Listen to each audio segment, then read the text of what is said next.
This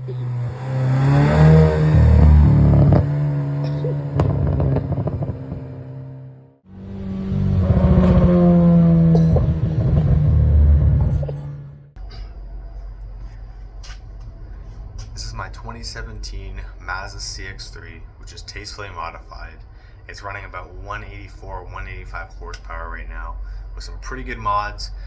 Not many people mod or do anything to these CX-3s or the 2-liter engines since it is naturally aspirated and really high compression. You can't throw a turbo on there. You can't really do much to the engine. I'm kind of working with what's available for this and kind of using some other things from the other platforms. So I've had my car for about 3 years now. Got it back in high school. I've been out of high school for a few years now, and the car is still running great. Obviously, with it being a Mazda, super reliable. I haven't had any issues with it at all, aside from like having to do brakes, having to change the belt, oil changes, just the basic maintenance. These Mazdas are built pretty strong, especially these engines, the 2 liters. There's a lot of benefits to it. It doesn't really burn too much oil, doesn't really have too much issues. The biggest cons I've had with this Mazda is because these engines are GDI, they build up a lot of carbon buildup. Not as much as like other cars would be, like Volkswagens or any of that. Very minimal compared to those, but they do build it up, and you will hear like a ticking sound, which is just a natural engine just because of the injectors. I haven't had to clean much out. The only thing I've really cleaned is the throttle body out. Not too much issues at all. I'd say another con with the engine though is definitely the belts. These guys eat up belts. However, I got very lucky with mine. My car has about 155,000 kilometers on it. And I just replaced the belt now. I'm not the first owner, so I don't know if it was done beforehand. However, I just did it now, and the belt honestly wasn't in too bad condition. It drives really well. I haven't had any bad experiences, especially with driving this year-round during the winters here in Canada. They get pretty brutal, but this little hatchback has held up very well. The suspension is great. This thing handles corners. Obviously, the biggest thing in my engine bay right now is that new Strut Bar. I just installed it a few days ago. I would say it has made a difference. I've been taking a couple hills, going up and taking a sharp turn. It honestly, I barely feel any body roll, and this thing handles. With the Mazda suspension plus the Strut Bar, this thing is handling great. Into like the mods, Strut Bar obviously. Got a cold air intake on this. It is from the Mazda 3. Same engine, but obviously the Mazda 3 has a different chassis, so I kind of had to DIY this intake, but it's working perfectly. Nothing's rattling. This thing is holding great. The only issue is with this being built for the Mazda 3, you will need a tune on the CX-3 because the engine's horsepower are different and the air intake is different. I have put just a little bit of soundproofing just to stop it. I haven't really noticed too much. I might just take them off. I don't know. I have painted the throttle body black. I have painted it over the manifold black just to get a bit of a shinier look to it. I painted a couple other things in here black just to make it look a lot cleaner. Another mod that's kind of controversial, I think it depends on which Mazda you have, it is the grounding the throttle body. I have heard that it does make a difference in throttle response, not really horsepower, but definitely gets you to push that pedal and it goes a little bit quicker. It's kind of hit or miss. I don't know if I felt anything honestly with it. All you have to do is really just wire one bolt to the battery negative side, but I don't know if it's worth it.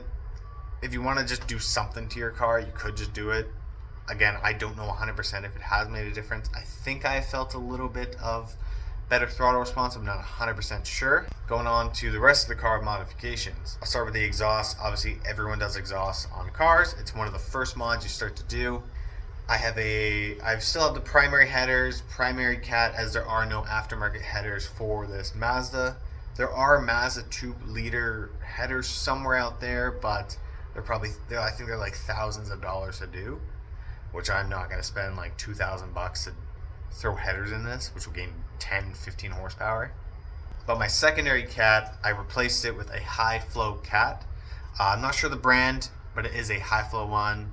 It did noticeably make a sound difference, and I think a bit of horsepower, maybe like 2 to 3, maybe even 4 or 5. A little bit further back, I did have a resonator delete at one point, but that honestly, the droning was really terrible, especially with these engines. It's so obnoxious. You'll be driving at any speed, especially highways, and just constantly hear kind of sound. I got a resonator put back on, but it is a high flow resonator just to allow better flow, but allow that resonating sound to actually be resonated. Like, I guess that's the words for it, I'm not too sure. After the resonator, I did get the Cork Sport axle back muffler for this Mazda. I did like the sound. That was the very first exhaust thing I did, so I still had the OEM secondary cat and the OEM resonator. It did make a bit of a difference in sound. Like, I definitely heard a nice grumble to it. However, I did want a little bit more, as it was still really quiet. Obviously, I did not want to become obnoxious, but it was really quiet, hence why I did the resonator at the time. And then I did the high flow. And then actually with the Cork Sport, I ended up chopping off the mufflers that come with it and just replacing them with piping. It has made a night and day difference. I definitely feel a lot more kick, like power wise, and you hear the car a lot better. Let's go on to the biggest power gain I have done with this. All my mods, which equals out to like probably 5 if you don't do it, but a tune. I purchased a software called VersaTuner. Not sponsored by them at all, but VersaTuner is a very good, it's Mazda focused. There's so many different options for model. Basically, it comes out with some preset tunes that are just kind of a basic tune. It doesn't account for what you have done to your car. Obviously, with me having a weird intake from the Mazda 3 and exhaust complete kind of custom, I had to take the preset tune, which was a burble and pop tune, and kind of slowly adjust that to what my car is. Like, for example, upping how much air is being intaked, upping how much exhaust fumes is being let out, kind of calculating all that. But the custom tune, you do need to get the custom tune. That's the only way this thing will actually gain good gains.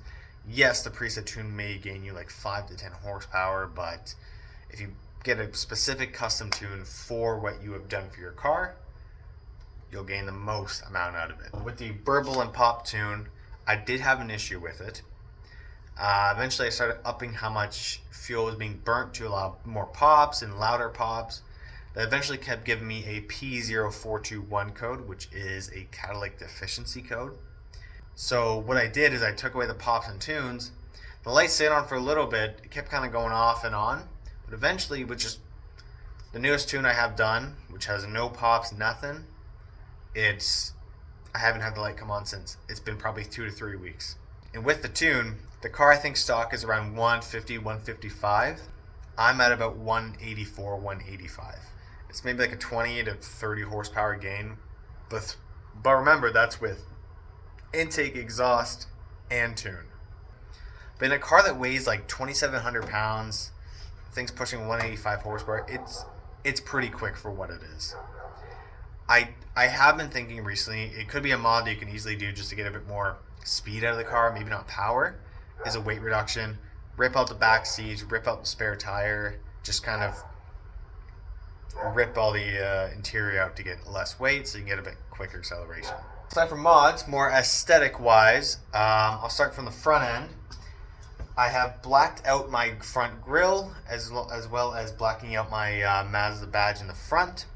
It definitely gives it a lot cleaner look than the ugly chrome that it comes stock with. Yes, I know most cars come stock with chrome and people like it, but I personally like having just everything just a nice cleaner look to it, and this black definitely does that. Another thing with the front, in the 2 tow hook little patches on the front end, I popped the caps off, put in some red tow hooks just to get a kind of JDM kind of feel to it. I just like how it looks. Gives it something to look at in the front end. Like a light little bit of smoked license plate covers, just give it a bit of a dark dark tone to it. Definitely fits in a lot better with the black car. I've done I took this kind of rubber front lip. I have that on the car. It's nothing too crazy. It's not too noticeable, but definitely makes the car look a little bit lower, a little bit more aggressive. I put those along the side as well. They don't look as good on the side because the side kind of comes out on the door and then kind of goes in, so they're like down here. Doesn't look the greatest, but again, does make the car look a little bit lower. The most important thing that people all do to their cars is the tint. I have about 15% all around all my windows, and then I believe a 5% sun strip along my top of my windshield. The 15% is honestly a really good level for this car. I did originally have 50 and I felt like I was still in a fishbowl. Yes, the one thing I've realized with this car is because of it being a hatchback with such a big windshield and letting so much sun in, it's not too long either. The 15% sometimes could look like anywhere from like 30 to 40 during the daytime. However, the one good thing about that is police may not come after you depending on your laws and rules about tinting in your area. But yeah, with the tint, it does look a lot lighter than it actually is. However, as soon as nighttime comes around, it's a really good level of tint. The only issue I've had with it is backing into a spot with the two yellow lines. I can't really see out of my windows at all, especially at night with them. But I just kind of, your backup cam helps you out. Roll down your window, or even just like a small little like mirror things I have. I have a little red heartbeat kind of thing on the passenger side, just a little decal on the outside, just to, I don't know. I really like how it looks. Just a little neat little thing to go on there. Speaking about the windows as well, I got Mazda OEM window visors that just go around. Allowed me to pop down the windows a little bit. Mazda Aero Kit, I guess, spoiler. It's an OEM Mazda part. I don't know where you can get it else other than Canada. I tried to do a bit of research. I could not really find it on like any US Mazda sites, but you can always check with your local dealer. It's nothing too fancy. It's just kind of two little parts that extend out the stock spoiler a little bit. Definitely gives it a bit of an aggressive tone. Kind of reminds me of a Mazda Speed 3 kind of spoiler, which is really nice because those cars are beautiful. They were pretty pricey because it is Mazda dealer giving you a part. But I definitely like how it is purely OEM. It's the Aero body kit. That body kit does come with like some kind of front stuff, some kind of side skirt things. I think it has a whole bunch of stuff. I think it's a rear diffuser as well, which maybe in the future I'll do. I don't know. I have blacked out the rear Mazda badge and taken off the CX-3 and the Sky Active Technology little badges. I did at first have those ones blacked out as well. It did look good. However, I started to not like having 3 badges in the back. It didn't look as clean. Looks really good. I like it a lot. Moving down, lower on the vehicle, the rims. I have stock Mazda 18-inch alloy rims. Basically what I did is I sanded down the rims, cleaned them off and everything, primer, put a bronze kind of rim paint on it. I definitely think it looks good. Sometimes I do wish I had painted them black, but the bronze does stand out, but black would have probably looked clean as well, but it's kind of mix or match, kind of depending on what you like. I just did mine bronze because it had the nice red calipers painted behind them. Definitely pops out, which is really good. And my little valve stem caps are also little red metal things. They're pretty good. Just be careful in like salt and winter conditions that the metal can get stuck and seized on. You got to be careful with that, so make sure you're taking them off, put them on. Just make sure no buildup of anything is under there. Next thing after that is the exhaust. I actually painted the Cork Sport exhaust black. The interior, I put some kind of red and black seat covers on the front driver and passenger seats, just to stop the seats from getting any kind of wear, and it just kind of fits the car really well. Upgrading the stock lights in there that are yellow, I upgraded them all to an LED white. They look really good. It's super bright. It's super nice to see at nighttime, especially if you drop something. Next thing would be, my car came with Boss speakers, so it was already the upgraded sound system. Don't get me wrong, Boss sounds really good, or Bose, however you want to say it. The bass is definitely there with Boss, but the clarity on them is not the greatest. As soon as you start cranking that thing louder, it starts to get a lot less clear. So what I did is I upgraded those front two speakers in the driver door and passenger door. Haven't touched any others. Is I upgraded them to some kicker speakers. They do come with all the pieces you need to convert the 4 ohm Boss to the 2 ohm kicker. The kickers have sounded really good. I'd say it's maybe roughly about the same bass, but the clarity on these things is really good. If you get the volume up to like 50 or around that range, you will hear how clear it sounds even at that high volume. This build I have been with for 3 years, and now yeah, I don't know what to do. Might give the car to my brother and get a new car. I don't know, but this thing has been a great thing. Mazda, always super reliable. I just wish there was a lot more to do with this engine and this build. There is a supercharger I have seen online that costs like $6,000, and I think it only gets you up to like 270 horsepower, which yes is insane for this light car, but